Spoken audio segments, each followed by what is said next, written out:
Welcome to Politics for Patriots. Here's your host, the eviscerator of progressive nonsense, the executioner of imbecility, and the grim reaper of BS, Eddie Zipper.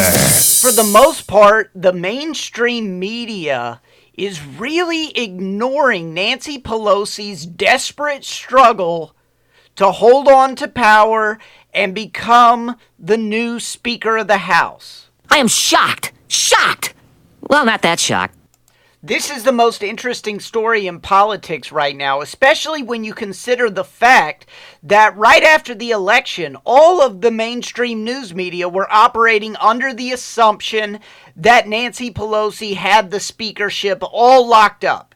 Even on Fox News, they were saying, and Nancy Pelosi is going to be the next Speaker of the House. Like it was nothing. Like there was no impediment in her way whatsoever. I mean, it's not like everybody tried to pull the sword out of the stone and then Nancy Pelosi was the only one who could do it, okay? This is not her destiny. It's not written in the stars that Pelosi shall be the next speaker.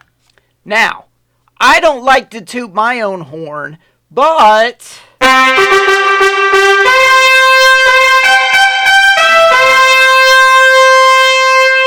I knew right away that she didn't have the votes. I've been talking about it on my show since before the election.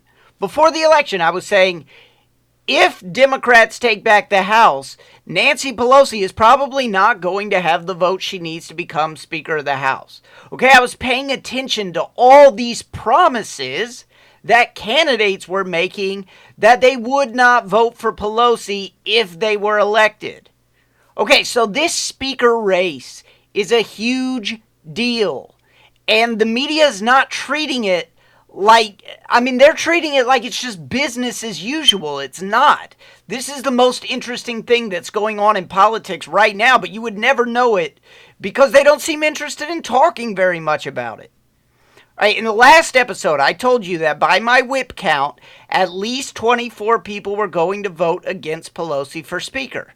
So the Democratic caucus got together and they voted this week, and 32 ended up voting against Pelosi. Now, Pelosi has been cutting deals one by one to buy the votes that she needs to hold on to her power. First, Marcia Fudge was going to run against Pelosi. So what did Pelosi do? She promises to resurrect a defunct committee, and then she'll make Fudge the chair of that committee. And now Fudge is happy, and she's supporting Pelosi. And that's not atypical. Most of these representatives are in it for their career. So they don't really care how things shake out. If they get to be a chair of a committee, everybody else can do what they want. Okay, Brian Higgins wasn't going to support Pelosi for Speaker. His name was also on the letter of representatives who were pledging that they absolutely would not support Nancy Pelosi. So guess what happens?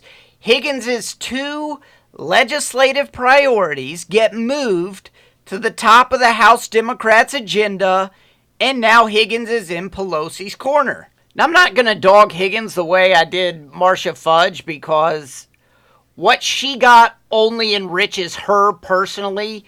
Brian Higgins thinks that he's doing something good for his voters by moving these legislative priorities to the top. So I'm not going to dog him for doing that. Why wouldn't you do that? But remember, if you listen often, the whole theme of my last show was about the mistake Pelosi was making by trying to buy votes to hold on to her power. What did I say? I said, if you give a mouse a cookie, every mouse in the house will want a cookie. So here's where things get interesting. There were 8 members of a caucus called the Problem Solvers Caucus, which is a caucus made up of Republicans and Democrats who want the House to operate in a more bipartisan fashion. Right? They're like a group of legislative pragmatists, I assume. You know, that's what this group is about. It's about pragmatism. It's about crafting bipartisan legislation and eventually passing that bipartisan legislation. So, the Problem Solvers Caucus decided they want a cookie. Everybody on the Democrat side, you can get a cookie by not supporting Pelosi. And so The Problem Solvers Caucus figured out that they could get a cookie by opposing Nancy Pelosi temporarily. And they got the first really great big cookie that has been handed out. This is no ordinary cookie. This is one of those great big cookies in the glass display case at the mall. Okay, this is a Great American Cookie Company cookie cake. It's not like the other cookies that were given out to Fudge and Higgins. This is a totally different thing because those largely cost Nancy Pelosi nothing. This one is going to cost Nancy Pelosi in a huge way. Okay, this cookie consists of a few rule changes. But here's the one I want to talk about. This is a really, really major rule change. Now, in acquiescence to the Problem Solvers Caucus, a bill that has 290 co-sponsors must get timely consideration on the House floor. That sounds like no big deal, right? 290 is a great big number, so who cares? Right? That could be 235 Democrats and 55 Republicans who like this bill. Or it could be 200 Republicans and 90 Democrats. And they can get their bill voted on the House floor. That is a very big deal, and here's why. Up until now, the House Speaker has enormous power over the agenda. When I teach my students about the Speaker of the House position, when we go through the Constitution and Intro to American Government, I impress upon them the power of the Speaker by saying no bill goes to the floor for a vote unless the Speaker decides that it can. The whole House can be for it, but if the Speaker says no, it's kaput. It's finished. That bill is not going to the floor if the Speaker is against it. That's what I tell them. That is no longer true. And I'm going to have to go to class and I'm going to have to tell my students that that is no longer true. That the Speaker of the House now has less agenda setting power than when I talked to them last week. They are inevitably going to ask me, why would that be? Why would, since last week when you told us that the Speaker basically has entire agenda setting power, why isn't that true anymore? And I'm going to have to tell them, in order to be elected Speaker on January 3rd, Nancy Pelosi had to give up that power. Her own caucus, part of her own caucus, demanded that she give up that power in exchange for her speakership. I'm going to have to tell them that because that's the truth. That's what happened. If you need an equivalency to understand the magnitude of this concession that Nancy Pelosi has made, this is basically like the President of the United States surrendering his veto power. That is huge, right? 435 representatives and 100 senators can vote yes to pass a bill, and the president can still say no. Remember Schoolhouse Rock? That's called a veto. Okay, it used to be that the whole House could say yes, but the Speaker could say no. That is not going to be the case anymore. Okay, the Speaker had a veto power over any bill. That is gone now. Nancy Pelosi conceded it to get 8 votes. You won't hear about it all over the mainstream media because they have no interest in calling out Nancy Pelosi for having to make huge concessions. Yeah, they're much more interested in innuendo about Trump and Russia. And did they collude? And when Trump watched Rocky IV, did he root for Drago? Also, that's not the only concession here. Nancy Pelosi made another major concession. Not as major as the first one, but still a major concession. Okay? A proposed amendment that has at least 20 sponsors from each party will now receive preferential consideration in the Rules Committee. That's the panel, that's the committee. Every bill that becomes a law has to go through the House Rules Committee because they set down the rules for debating that bill on the floor. right? They can block amendments. If they don't like the amendment, it doesn't matter if everybody supports it. The House leadership, the majority leadership, can rule it out of order.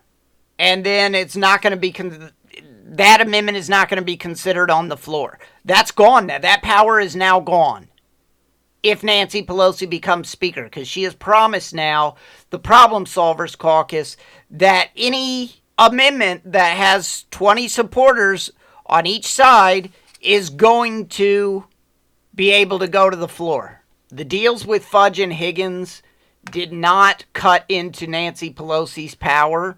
This deal with the Problem Solvers Caucus, in order to get 8 votes, really cuts into Nancy Pelosi and the Democrat leadership's power. And frankly, I'm really enjoying this. It's just fun to watch. I'm just like eating popcorn, watching it play out. It's fun. If a Republican was doing this, I would be beside myself. But the Democrats seem fine with it. They don't care. Feels sometimes like Democrats just blindly go along with things because their leaders say so. It's so weird. You know, President Trump is saying, oh, I want Nancy Pelosi to be Speaker. I'll help her get the Republican votes to become Speaker. You know why he's doing that? Because he wants Nancy Pelosi to be Speaker because she's the biggest liability that the Democratic Party has. She's a total disaster, and Trump doesn't want her to disappear into obscurity. He wants her there saying idiotic things, making huge mistakes. Nancy Pelosi constantly touts her ability to keep her party unified. You know, you always see her on TV talking about, I'm a master legislator. I am the great, I don't like to brag, but I'm the greatest legislator there's ever been in the history of the country. She's always on TV touting how great she is. And one of the things that she always touts is her ability to keep her party unified, because that's a big deal in House leadership, because there are a lot of members to keep on board in the House. It's not the Senate where you have to keep, 52 members on board. I mean, this is the House. There are a couple hundred that you have to keep on board. There are moderate Democrats, and there are left-wing cuckoo for Cocoa Puffs Democrats. Now, most progressives are on board with Pelosi to be the Speaker, but moderates, or at least pragmatists, are really the bulk of who's challenging her. And that's going to be important. Progressives mostly support her. Moderates and pragmatists make up most of the opposition to her. So remember that, because that's going to be important in a minute. Okay, so just check out this tweet from Alexandria Ocasio-Cortez. She's saying basically the same thing I just said. I presume she is the most leftist left-winger in Congress. I don't think there's anybody more to the left than her. Okay? I mean, when you campaign on Joe Crowley as too conservative, you're pretty far left. That's like running against President Trump on a platform that he's too polite. Okay, that's like running against Obama on a platform of he doesn't say the word enough. And unless you've been living under a rock, you've heard Obama talk and you know he says like every other word, In one of the 2012 debates, Obama said well over 200 times. I mean, for all the talk about how Obama is the greatest orator in the history of the known universe, he sure does say a lot. He sure would fail a public speaking 101 class if he did not correct all that An LA Times op-ed writer attributed all those uhs to the fact that his brain moves so fast that his mouth can't keep up with it. She called it his intellectual stammer.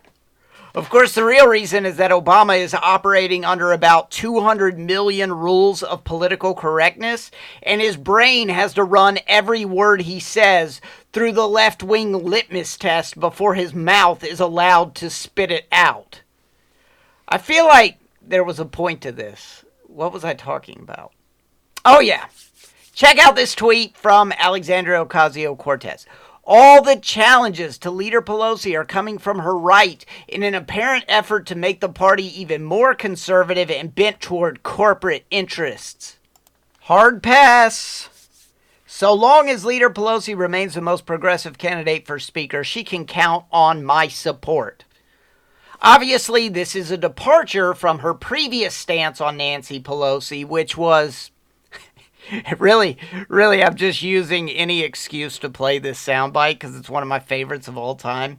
This is like the worst question dodge in the history of the universe. Okay, if an interviewer asked you, do you support Nancy Pelosi? And you didn't want to say yes, and you didn't want to say no. You wanted to dodge the question. Well, you might say the same thing that Alexandria Ocasio-Cortez said here when she was asked about Pelosi. This is classic. She is the leader of Speaker, or rather Leader Pelosi. Hopefully, we'll see. She's the current leader of the party, and I think that the party absolutely does have its leadership in the House. We have our leadership in the Senate as well.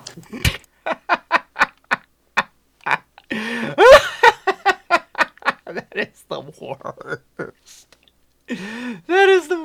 That is the worst answer to any question that anyone has ever given. In the entire history of people asking questions and then other people answering those questions, that is the worst job anyone has ever done of answering the question. So now she's moved from gibberish to actually supporting Pelosi. So she's actually mostly correct in her tweet here. The biggest anti-Pelosi faction is all the brand new Democrats who just got elected in toss-up districts who would never have been elected in 100 years in those districts if they hadn't completely disassociated themselves from the toxicity of Nancy Pelosi's politics. A good example of that is Ben McAdams, who beat out Mia Love in Utah's 4th District. Mia Love has never crushed it in that district. Okay, she's never been winning by double digits. So she generally was winning by single digits. Well, this time, McAdams beat her by 1/5 of a point. 1/5 of a percentage point. Less than 700 votes out of 270,000 votes. So he just squeaked this thing out. You think that promise not to support Pelosi didn't make a difference in Utah's 4th District? So if he shows up and breaks that promise as his first order of business, he has probably already lost his next election in 2020. He cannot break that promise. And there are several other people in the similar boat. Take Joe Cunningham in South Carolina's 1st District. He won by just over 1%. He promised not to support Nancy Pelosi under any circumstances during his campaign, and now he has reiterated that he will keep that promise. Why? Because if he breaks that promise, he is finished in South Carolina's 1st District. He will lose in 2020 if he breaks that promise. So consider this. Why? Remember, I told you to remember that mostly the support for the anti-Pelosi faction is coming from the moderates, right? And you have people like Alexandria Ocasio-Cortez, the super ultra left-wing progressive. She's supporting Pelosi now. Why is she supporting Pelosi? Because she said in that tweet that she wants to keep the moderates at bay. She doesn't like moderates because she's super left-wing, right? She ran on a platform that Joe Crowley was too conservative. So here's the catch-22. Why would Alexandria Ocasio-Cortez or any other progressive who feels the same way that Alexandria Ocasio-Cortez articulated on Twitter, why would anyone like that support Pelosi for Speaker when she just made a deal with the moderate caucus that empowered moderates in the House like they haven't been empowered in recent history. I'm not talking just moderate Democrats. I'm not talking just moderate Democrats either. This empowered all moderates, including moderate Republicans. Moderates in both parties can now plow right over Speaker Pelosi to get their bills to the floor, because Pelosi gave up her veto power to keep herself in the speaker job. Why would anyone as far left as Alexandria Ocasio-Cortez be okay with conceding that amount of power to moderates? And the answer is probably because all that is way beyond her comprehension. Sorry, Alexandria, but it's true. I don't care if someone calls me sexist. I don't care if the Center for Women in Media or whatever at Rutgers University wants to call me sexist again. They can go ahead and do it. I don't care. I can tell you one thing. I won't be intimidated into pretending that someone is smart when they are not. Call me whatever you like. Alexandria Ocasio-Cortez has shown no evidence that she is at all informed on the issues or has ever had a coherent thought ever. And it's not sexist to point that out. What is sexist is to sit around pretending, oh yeah, she's smart, because if I say that she's not, then people will call me names and accuse me of being sexist. Okay, so there's this amazing piece of reporting in Politico from yesterday about Pelosi meeting with the leaders, the anti-Pelosi, right? The leaders of the anti-Pelosi movement in the Democratic caucus. And those leaders are Kathleen Rice, Seth Moulton, and Tim Ryan. And they bring up this same issue that I've been talking about for shows and shows now. Hey, all these incoming freshmen in Congress promised their voters that they wouldn't vote for you, Nancy Pelosi. That's how they got elected. So why do you want to force them to have to break their promise? So according to this piece in Politico, and if you don't know, Politico is not any sort of right-wing news media source. Okay, this is not conservative media. This is Politico. According to this piece in Politico, Pelosi, quote, dismissed their argument entirely, vowing to help these incoming freshmen by raising them money to fend off any such attacks. So Nancy Pelosi promises that if they break their promise, she's going to raise enough money to erase them breaking their promise from the minds of voters. Lovely. Here's her other argument, and this one is even better. Apparently, she argued that it is okay to break the promise to the voters who elected you. The promise that you would not support Nancy Pelosi for Speaker if you were elected. It's okay to break that promise because 2020, that's when all these reps will be up for re-election again.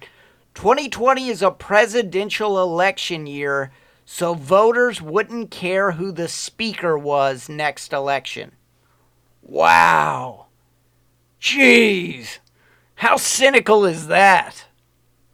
She literally does not care about these representatives or about their constituents. I mean, that's all there is to it. So I got in an argument with Eddie Scarry on Twitter, and Eddie Scarry is a writer for the Washington Examiner, and I really like his work a lot. He's smart, he's funny, I agree with him 99% of the time. But I got in an argument with him because he wrote a piece saying that Pelosi had been a good speaker and deserved to be elected speaker again. There is no way that that is true. She was an absolute disaster as speaker. And here's why. She forced Obamacare on her caucus, and in the following midterm, pretty much directly because of Obamacare, Democrats lost 63 House seats. That is a huge number. That was about 25% of their seats. Let me offer up a little history to put that in perspective for you. Gentlemen, I'm here to help you with your history report. Last time a party lost that percentage of their seats in a midterm, it was the midterm election following Richard Nixon's resignation after Watergate. After that happened, Republicans lost 25% of their seats. Okay, this time around, Republicans lost like about 16% of their seats in the House. Okay, Bill Clinton did way worse.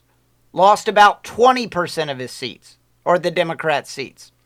The GOP loss this time around was pretty much on par with Bush's losses in his second term. This first term was a little different situation because September 11, 2001, the attacks happened. That changed the political math, but it was about on par with Reagan's first midterm, with Lyndon Johnson's first midterm.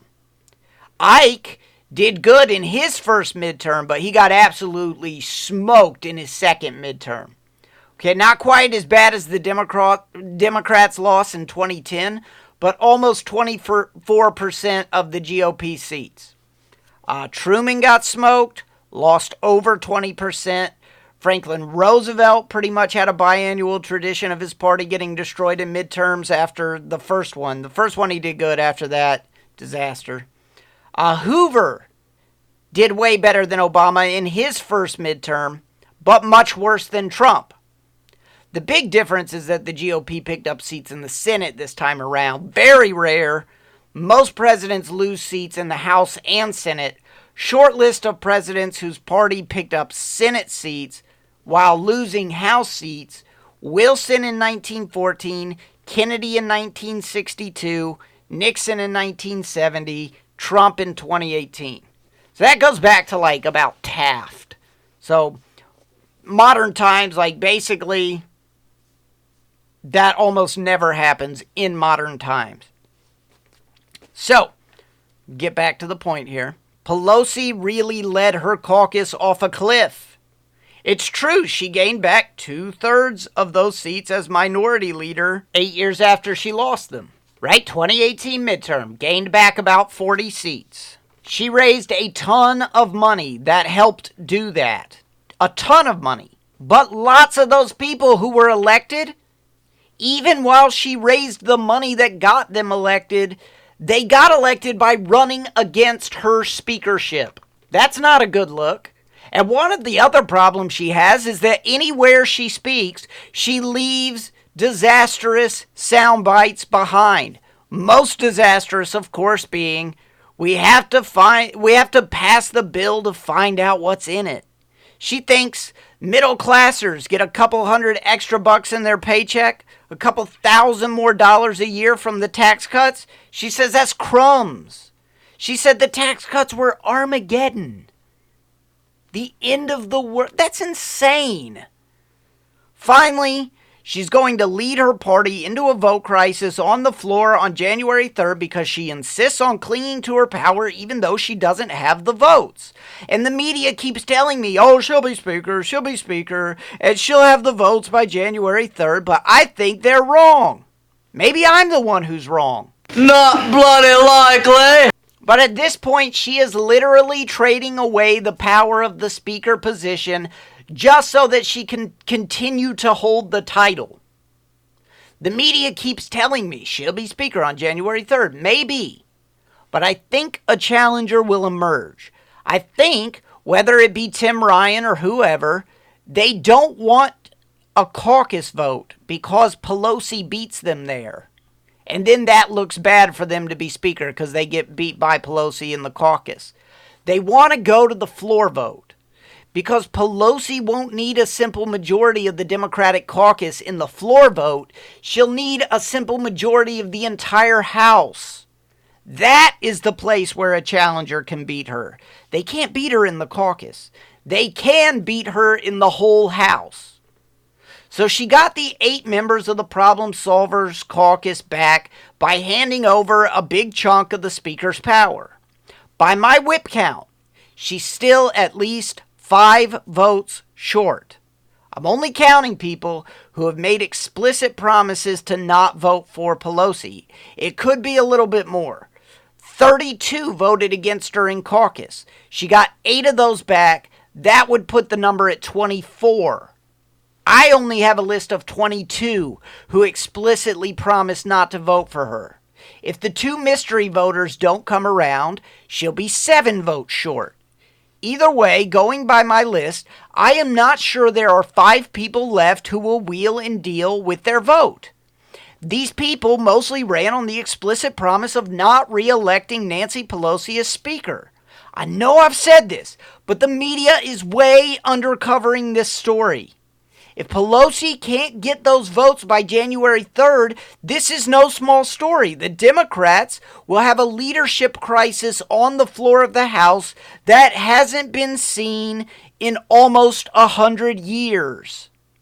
If she does somehow get the votes, she will be holding on to that speakership with the most very, very narrow margin of support.